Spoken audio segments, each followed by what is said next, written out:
heard you say a quote, which was I was like, man, you said that gang banging was the best thing that happened to your life. For me. Yeah. Can you explain that? Well, nothing taught me how to be more accountable for things that I do, more accountable for other people. I'm not telling a pitch to be a part of a gang. I'm saying specifically where I was. Glass is also sober. Glass is a lot of things that come into my decisions way before I'm, from 7th Street Watts. It taught me how to be accountable. It taught me how to really be careful with what I say. Mean what you say. If you really got friends, stand up for your friends for real. Don't let people take advantage of you in this world because they'll keep on taking advantage of you. It really did become probably one of the most, if not the most important thing, but also I don't have no kids. You know what I'm saying? There's 1,000 other things that evolved me, and that was that became, now it's probably number 2.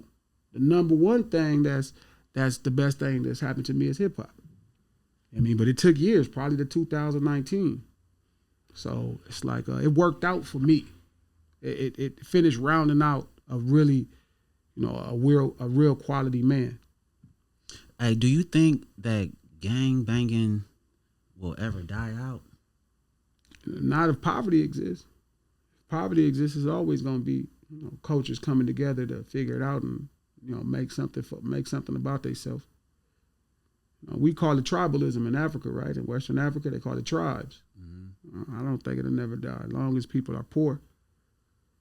So how do you feel about out of town banging?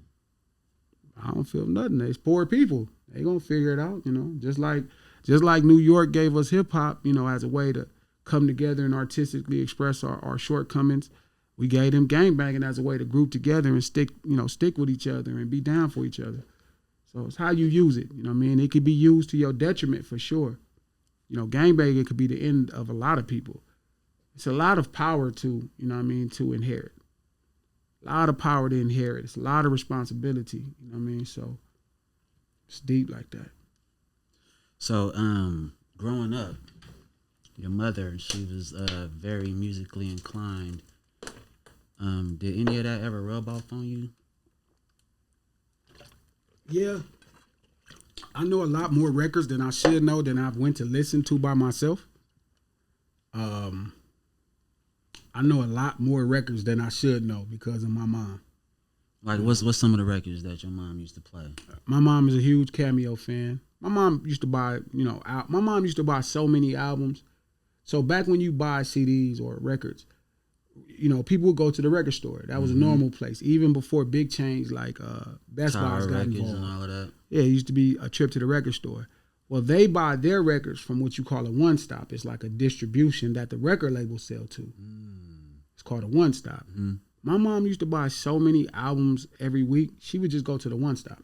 Damn.